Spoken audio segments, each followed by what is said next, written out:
G'day everyone, I'm Smokescreen and welcome back to another video, and it has been a little while, about a week or so since the last video. I apologise, but I pretty much haven't really felt like making any videos recently, so I haven't been. There's no point forcing myself to do stuff I don't want to do, so that's generally what I do with most things in my life, including making videos. But I've felt like making this one, so I decided to make it. Obviously, because you're watching it, I would have had to make it at some point. But you see, we are in top split in this Nations Cup final here in Group 1, or Group C technically, around Circuit de la Sarthe, one of my specialty circuits, if not the specialty circuit for me. I tend to go very well around here, very quick, and I love this track. I don't know whether I love it because I'm quick or whether I'm quick because I love it, but I'm not going to complain nor question about my pace around here. I just happen to be quick no matter what machinery we're in, particularly Group 3 or Group 1 in this case, but this Nations Cup round here has been limited to just the Group C cars that are in Group 1. So we have 5 Group C cars to choose from. I, of course, have gone for the Mazda 787B, but we're going to go through the qualifying lap around here now. Turn 1, easily flat out, and then braking just before the first total sign on the right hand side. Second gear through this Dunlop chicane here. Nice and gentle on the exit, very twitchy on the exit there. Turn 4, easy flat. Turn 5, easy flat. Turn 6, braking sort of along the grass on the right. Over slow for turn 6, so you get a nice line through turn 7. Coming up through Turret Rouge here, we just grazed the grass on the entry there, so that is a bit of an error there. Probably lose by the end of this straight, maybe half a second on what we probably could have done, but that is not to worry there. We're going to head down the Le Hunaudier straight now, heading towards the first of the 2 chicanes along here, first of which is called the L'Arche chicane. Looking on the left hand side for the braking point, just after the marshals on the left hand side. Second gear through here, it's nice and slow for that middle apex, so you can accelerate all the way through that third apex there, out onto the second portion of this straight now, pretty much just right to the end of the rev range, with changing gears here in this machine here, naturally aspirated, so you tend not to under rev or short shift in naturally aspirated vehicles. On the right hand side, just before the 100 meter board, it's hidden kind of in the tree, similar technique to the first chicane, although the opposite way around. It's mirrored, if you will. It's also slightly tighter than the first one, so a little bit slower, but we get through there nicely, heading down towards the southernmost point of this track here at Circuit de la Sarthe, looking on the right hand side for your braking point, just after the start of the curb on the right, braking all the way through turn 19, meeting that turn 20 apex, gently on the exit. You're going to get some wheel spin, but you just let it happen. Everyone gets wheel spin, so you're not really going to lose out if you do. Third gear bogs down too much on the exit there. You definitely need second, so you do have that awkward clunky gear change, but it's not to worry. As we head up this bit of a straight here through turns 21, 22, we're going to head through into Indianapolis now, braking just on the, or actually turn in just on the end of the green on the left, and then brake as you meet the apex of turn 23. I like third gear through there. You can choose second if you like, and then braking just before there's a certain tyre mark on the middle of the road that I use, braking before then in this car. Second gear through there. You've got to get that rotation on the apex. It's a very, very slow corner. Do not be afraid to overslow and get the car straight lined out of that corner there. Heading up towards the Porsche curves, looking on the left hand side, just on the end of the green, braking and turning in quite aggressively. Meet that apex, it pulls the car around as we head through the middle portion here of the Porsche curves. We do touch the wall just momentarily, but it kind of bounces us sort of into the corner, so you don't lose that much time from that. And then a nice flowing line through here. Careful not to turn in too late for that final portion of turn 32 there. Very easy to run wide. And as we head through the final 4 chicanes, looking on the pit entry, braking just on the start of the pit entry line, and then you can cut all of these curbs here. The car goes out for some reason, but I'm not going any slower than you require. And head across the line, 318.1. It's actually quite a decent lap in qualifying trim here. You can see it by the end of the session. Second on the grid, only behind Keydon, a friend of Mint Matt, who is actually in here. But for now, we'll just enjoy the beautiful Nations Cup introduction.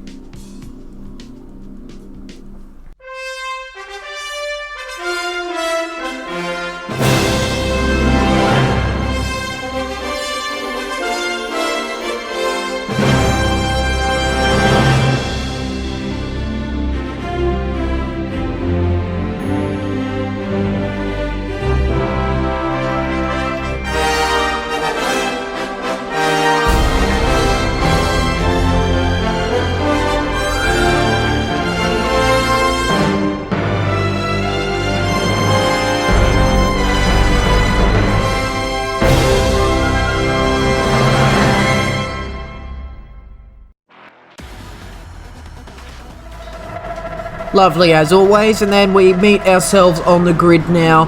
And I had no idea it was a standing start until I actually saw this exact image here, and I was like, fantastic, got to try and get this Group C machine off the line. So we choose a bit of a, it's a tactic that can work in some cars, and we're going to try it in this one.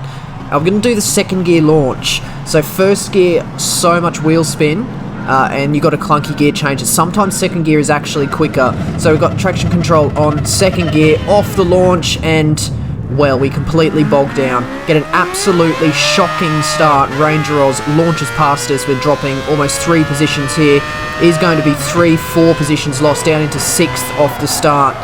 Truly, truly awful start here, but we're going to try and just focus on the cars ahead and not try and focus on the start. So an absolute bit of a blunder. No idea it was a grid start, so I couldn't do any practice. Well, I could if I had read the details, but I didn't know to do any practice starts. Thought it'd be a rolling start as it normally always is, but I was wrong in this case, and I'm happy to admit I was wrong, because I definitely was, and I've suffered as a consequence. Trying experimental start launch there, second gear didn't quite work.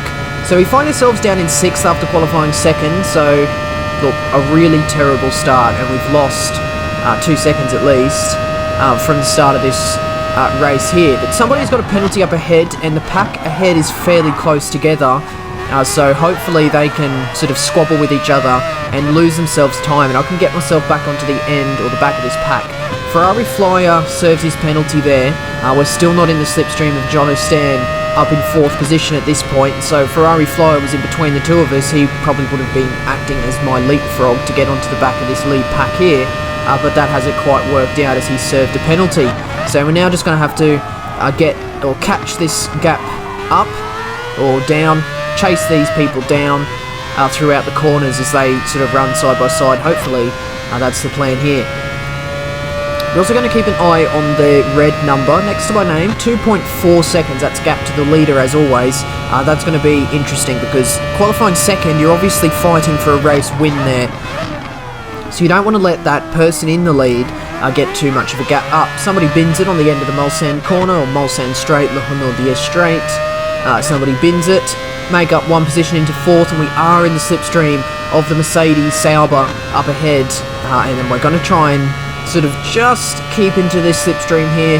The Mercedes is not going to be as good in a straight line as this car is here, so this car was the strongest, optimal length of the straights, etc, etc. Very good for the Mazda 787B, and we get a nice run through turn 24 there, Indianapolis corner, heading in through turn 25. As long as we can pull it up for the apex, we do absolutely beautifully, and just try and get gently onto the power there.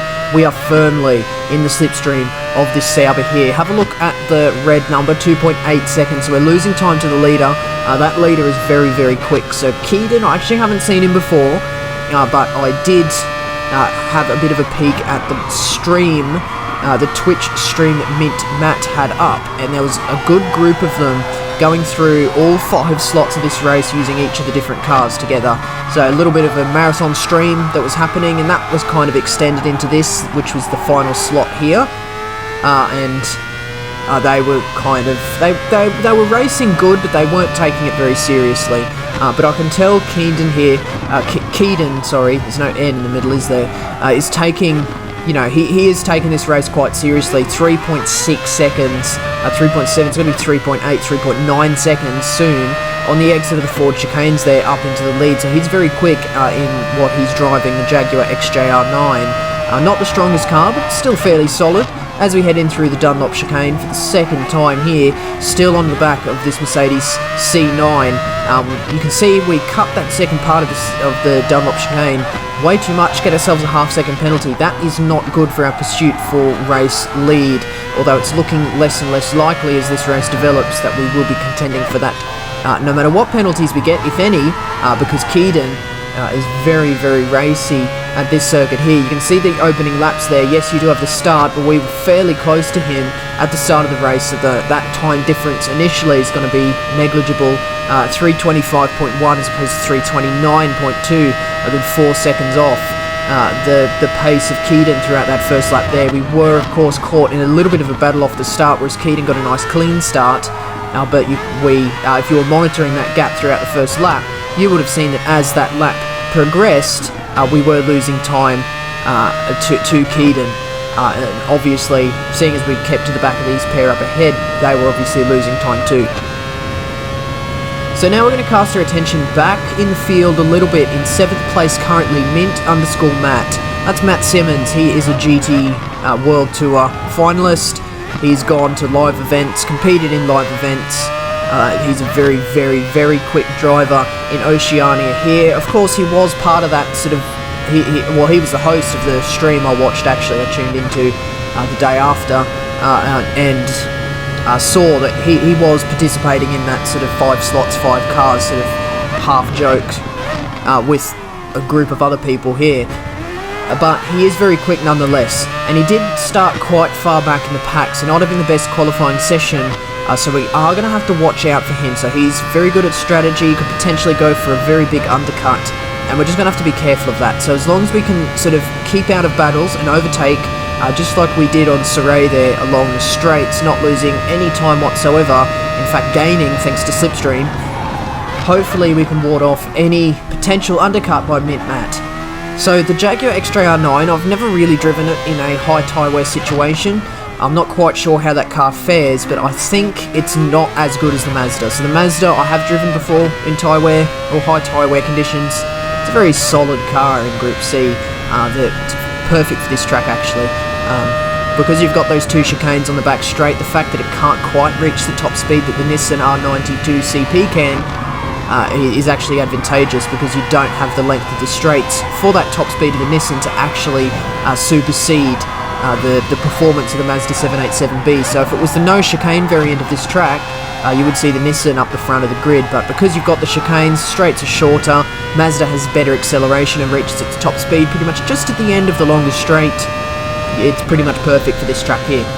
Finishing up lap 2, we're pretty much just on the pursuit now, so we've lost, about 1 and a bit seconds to Keaton throughout that lap there, and you can see lap 3 was really nothing. We got onto the back of Ranger Oz by the 4 chicanes. We're just going to try and get a good exit out of this second part, turn 38, but you can completely understeer off the circuit, so that's something to worry about in these cars here. I've done 3 laps. Most of it has been in clear air. I've had the downforce on my side and high tyre wear, but as I get close to Keaton, that dirty air is going to start to take effect.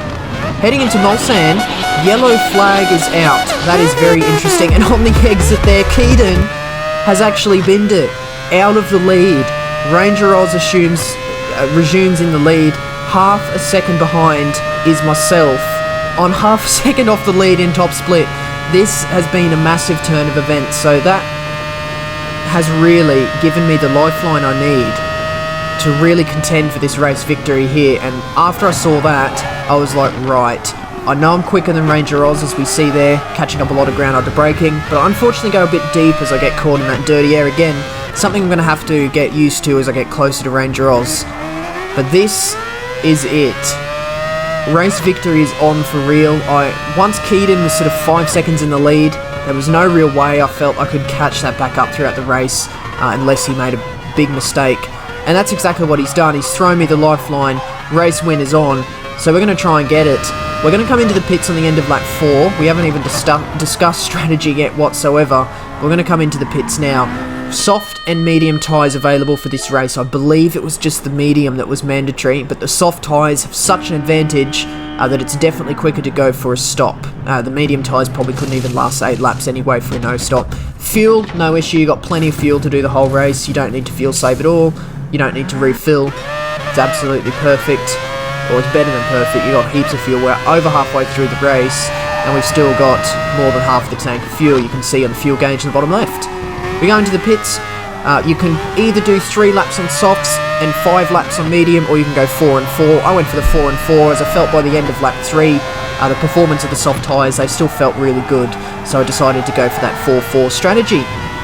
On the exit of the pits, Mint Matt, half a second behind. He's done exactly what we predicted. He's done a massive undercut from the mid-pack. He's now in 3rd position. This is big here. So he's not in my slipstream yet, but I'm in the slipstream of Ranger Oz. So he's gonna lose time compared to me down the straights, as I got that better top speed, that better acceleration thanks to being in that slipstream. But Mint Matt is overall a cleaner, faster driver than me. Heading in through the first chicane here, Ranger Oz goes deep. I put the pressure on him. He's gone defensive to try and break that slipstream, and I didn't fall for it. I stayed to my racing line. I did what I knew, and Ranger Oz has binned it off the track, and that allows myself to take the lead in what is this top split race with Mint Matt about a second behind. He's not in slipstream yet. So we're just going to follow along for the next couple of laps and just see how that gap between myself and Mint Matt changes as we head through the race here. So Mint Matt, he actually went into the pits on the end of lap 3. So he did 3 laps on softs, I think, and he's obviously going to do the rest of the race on the medium tyres. That is a viable strategy, but it of course means throughout this whole final stint, he's going to have one lap older tyres throughout every portion of this race here. So I do have a grip advantage. He is in a different car too, so it could use its tyres differently. It could have better performance through certain corners, could be better in the traction zones or worse under braking. I've never really driven it, the Jaguar, as mentioned previously, so I can't really explain, but I can say this Mazda is very good under braking. It's fairly good in acceleration. It has ample top speed for this circuit, so I haven't really got an excuse. I'm in the best car for the combination, so this is pretty much driver to driver. Of course, Jaguar will have performance differences, but Mint Matt I have faith that he can make any car work. So we're going to follow along in the exit of turn 25 there. He did get himself into slipstream, but I got the better launch off turn 25. Very, very slow corner. I like to overslow on the apex and punch it out on the exit, whereas Mint Matt probably takes a more sweeping line through there in order to save his tyres a little bit. But as we head into the Porsche curves now, Mint Matt out of that slipstream, of course, so he's not going to be suffering the dirty air through these fast-flowing corners like somebody who's firmly, say, 3/10 behind another car. You're going to be understeering for days as we head through turn 32. Get a nice exit there, not all over that dirty curb, through the Corvette curves, heading up through the Ford chicanes, or towards the Ford chicanes. We've actually extended 1/10 of a gap to Mint Matt, 1.1 seconds behind. We unfortunately go a little bit deep into the first of the Ford chicanes, and we lost 2/10 on the exit there. He was 9/10. Get the power down. He's 7.5/10 behind. That is pretty much very, very on the brink of slipstream. You can see that gap is kind of fluctuating around 7.5/10. So 0.750 was kind of moving around that as we head up through the pit straight up towards the Dunlop chicane. On the exit there, we have a little bit of a poor exit. He's half a second behind. He's in the slipstream range, heading up through the opening sector here. He's going to be suffering a little bit of dirty air, but as long as he can sort of keep that under taps, keep it under control, he's going to gain massively as we head through Lorna Straight. Up towards the first of the 2 chicanes, Larcher chicane. Have a look at that gap. 7/10 or close to 8/10, but I think that Jaguar actually has better mid-speed acceleration than the Mazda, and he's able to crawl his way into the slipstream. He's not going to be close enough to go for a move, but he's going to have to be careful under braking as he's going to be carrying that extra speed. Have a look down on the radar there. He has gone deep as well. He's done the same as Ranger Oz, except I put the pressure on Ranger Oz, but Mint Matt did not take into account the extra speed he had from my slipstream, and he has binned it in a similar way. 1.7 seconds behind me now. He's given me a massive lifeline. This is looking very, very good for my race victory here as we head through the first chicane of lap 7. We've got 1 3/4 laps to go. Have a look at the gap between myself and Mint Matt as we head through the penalty gates. Have a look at that gap. It completely opens up. 1.9, 2.0, 2.2, 2.3 seconds, 2.4, 2.5 seconds. He obviously served a penalty, and I've only got 1.5 laps to go essentially of this race at 2.8, 2.9. It's going to be 3 seconds surely soon enough, but the second chicane comes up thick and fast here along this straight, but that's it. 2.8 seconds. I was fairly comfortable here, and as we skip ahead to the end of the race, end of lap 8, 2.6 seconds behind Mint Matt, I was able to keep him at bay, and I was able to take home the race victory. Here, at Circuit de la Sarthe. How good? So that's what I mean, specialty circuit. Have a look at that. R4M Smokescreen, position 1, mint matte, position 2, have a look at that, take a picture of that, and put it in the Louvre, in France. Goodbye Mona Lisa, get out of my way. R4M Smokescreen in front of mint matte takes its spot. Get a load of that. Race victory. Thank you Mazda. Thank you Circuit de la Sarthe. As I continue to reign supreme at Circuit de la Sarthe.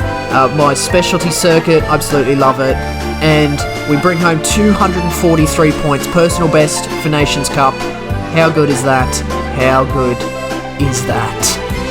So surely that deserves a like, so hit that like button if you did enjoy, and do subscribe if you'd like to see more videos from me. Leave a comment as well. Questions, comments, constructive criticism as always, very much appreciated. But that's going to be the end of this one today, and that means that is it from me. So once again, I do thank you very much for watching. See you later.